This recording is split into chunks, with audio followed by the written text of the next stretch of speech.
Balaghat news के प्रायोजक है Enigma automobiles, the new age of electric vehicle.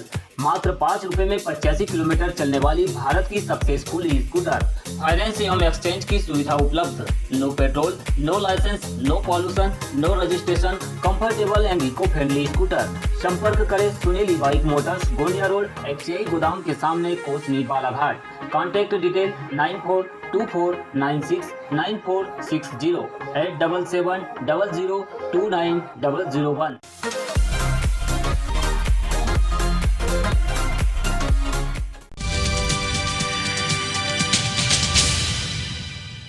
नमस्कार, बालाघाट न्यूज में स्वागत है। शुरुआत करते हैं बुलेटिन न्यूज की। बालाघाट जिले में 1 अक्टूबर 2020 को मानसून सत्र की अवधि समाप्त होने पर कलेक्टर दीपक आर्य ने उन नदियों में स्वीकृत रेत खदानों से जिनमें जल स्तर कम हो गया है और ऊपरी सतह में रेत उपलब्ध है, रेत के खनन एवं परिवहन की अनुमति प्रदान की है। इसी प्रकार खनिज रेत की जिन स्वीकृत खदानों के नदी क्षेत्र में जल स्तर बढ़ा हुआ है, वहां खनन एवं परिवहन पर प्रतिबंध लगाया गया है। जिले में स्वीकृत रेत खदानों के ई निविदाकार एवं अनुबंधित ठेकेदारों को इस आदेश का पालन सुनिश्चित करने भी कहा गया है। लेकिन सबसे बड़ा सवाल यह है कि आखिरकार प्रशासन द्वारा इसका निर्धारण कैसे किया जाएगा, क्योंकि किसी भी रेत घाट में अभी तक रेत खनन के रकबे और स्वीकृत घाट की स्थिति जैसे बोर्ड नहीं लगाए गए हैं। ठेकेदार राजेश पाठक मनमानी पूर्वक अपने कर्मचारियों के माध्यम से रेत की मनमानी लूट को अंजाम दे रहे हैं। नदियों में रैंप बनाने और सड़क बनाने की अनुमति नहीं होने के बावजूद रेत ठेकेदार के द्वारा जगह जगह नदियों में पहुंचने के लिए 15 फीट सड़कें भी बनाई गई है। साथ ही नदियों के किनारे ही अवैध रूप से डंप भी तैयार किए गए हैं, जिन पर आज तक कोई भी कार्रवाई प्रशासन की ओर से नहीं की गई है। ऐसे में आखिरकार कलेक्टर के इन नए आदेशों का पालन किस कदर होगा, यह देखना जरूरी हो गया है।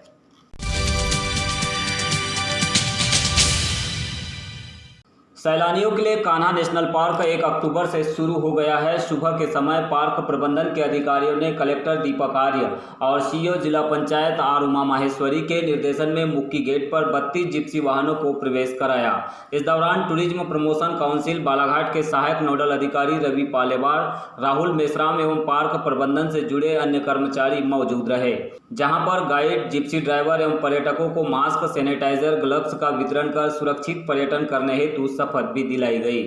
कोरोना महामारी और लॉकडाउन के चलते पिछले कई दिनों से कैद लोगों ने आज लंबे समय बाद जंगल में प्राकृतिक वातावरण में पहुंचकर सुखद अनुभूति का एहसास किया।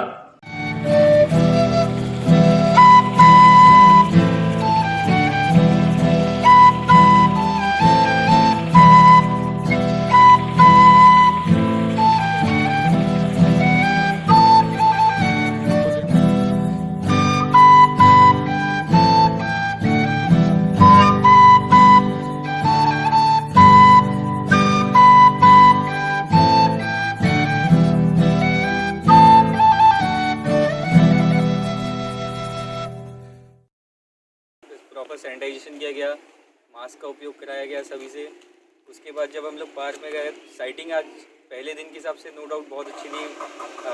2 टाइगर साइटिंग हुई, अपना वाइल्ड डॉग, अपना वाइल्ड बोर, बाइसन, सांभर, बारहसिंगा, ये सब देखने को मिला। तो इससे एक एक्सपेक्टेशन बढ़ गई है कि आने वाला समय बहुत अच्छा जाएगा टूरिज़्म के लिए। काफ़ी अच्छा खुशनुमा माहौल है और आज सफारी करके हम लोग भी काफ़ी एक्साइटेड है, क्योंकि हमने आज 2 टाइगर देखे हैं। एक टाइगर T50 देखे बहुत अच्छे से और दूसरा एक टाइगर का बच्चा देखे। तो बहुत ही आनंदित है और इतने दिनों बाद पार्क आकर बहुत एंजॉय कर रहे हैं हम लोग। कलेक्टर दीपक आर्य ने बताया कि तय गाइडलाइन के अनुसार कान्हा नेशनल पार्क को खोला गया है। इस दौरान पर्यटकों को जंगल में सैर के दौरान अपने सेहत के लिए मास्क और अन्य नियमों का ध्यान रखने कहा गया। थर्मल स्क्रीनिंग के लिए स्वास्थ्य अमले की ड्यूटी भी लगाई गई है। पार्क में प्रवेश लेने वाले वाहनों को स्थल से निकालने और जिप्सी वाहन में सवार लोगों को सोशल डिस्टेंसिंग, मास्क का पालन करने भी कहा गया है। इस समय टूरिज़्म की अत्यंत आवश्यकता प्रदेश शासन सरकार को भी है और लोगों को भी है। उसको देखते हुए MHA की गाइडलाइंस के अनुसार कान्हा नेशनल पार्क को प्रारंभ कर दिया गया है। कान्हा नेशनल पार्क को प्रारंभ करने से पूर्व ये हिदायत लोगों को दी जा रही है कि वे मास्क और सैनिटाइज़र का प्रयोग करें, सोशल डिस्टेंसिंग का पालन करें। ये सिर्फ और सिर्फ उनके उपयोग के लिए नहीं बल्कि सिंबॉलिक भी है, जिससे कि न्यूज़ इसमें रहे और लोग इसको स्वीकार करें कि सिर्फ जंगल में भी जब हम जा रहे हैं तब भी हमें ध्यान रखना है और मास्क का प्रयोग करना है। सर टूरिस्ट जो आते हैं रिसोर्टों में रुकते हैं तो उन्हीं के लिए भी कुछ गाइडलाइन है? ये उनके लिए भी सिमिलर गाइडलाइंस है कि जब अपने कमरे में हैं तब तक की कोई आवश्यकता नहीं, लेकिन जब भी कॉमन स्पेस में है वहाँ पर सोशल डिस्टेंसिंग का पालन करें, मास्क सैनिटाइज़र का प्रयोग करें, कोरोना से स्वयं को बचाएं और बाकी लोगों को बचाएं।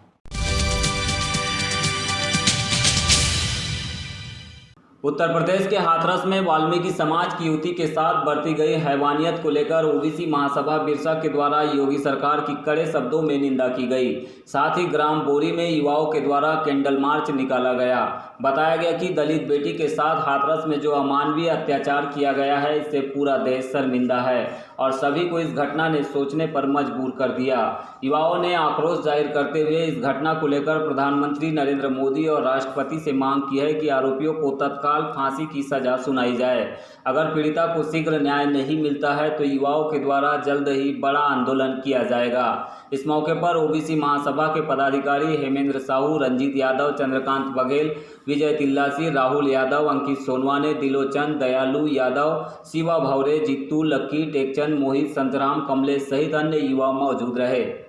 मर गई है इंसानियत मगर इंसान जिंदा है, मर गई है इंसानियत मगर इंसान जिंदा है। जिस्म को नोच खाने वाला वो शैतान जिंदा है, जिस्म को नोच खाने वाला वो शैतान जिंदा है। रोज लुटती है आबरू एक द्रौपदी की, रोज लुटती है आबरू एक द्रौपदी की। आज भी कहीं ना कहीं वो दुशासन जिंदा है, आज भी कहीं ना कहीं वो दुशासन जिंदा है।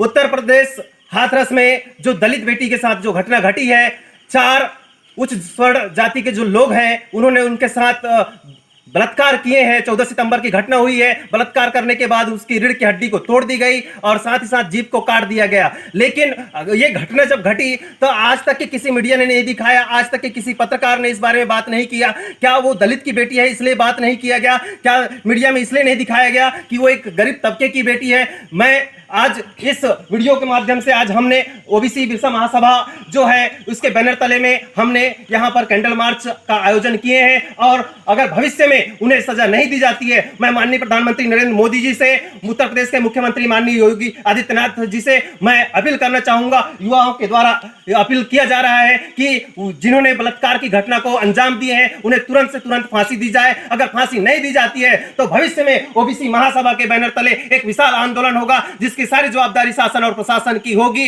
हम एक ही मांग करते हैं कि दुनिया भर का बिल मत लाओ, दुनिया भर का अध्यादेश मत लाओ, लेकिन बेटी को सुरक्षित करने वाला एक ऐसा अध्यादेश लाओ, एक ऐसा बिल लाओ जिसमें हर घर की एक बेटी जो है वो सुरक्षित हो। हमें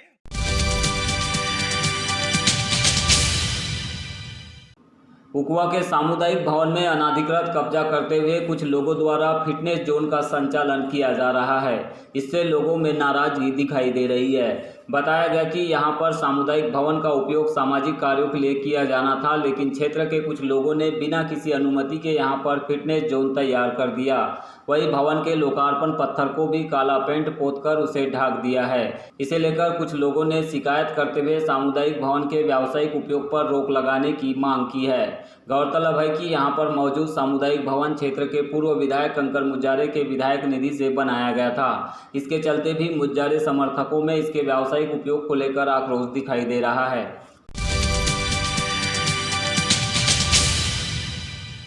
30 सितंबर 2020 को देर रात तक प्राप्त रिपोर्ट में बालाघाट जिले के 53 मरीजों के सैंपल कोरोना पॉजिटिव पाए गए हैं।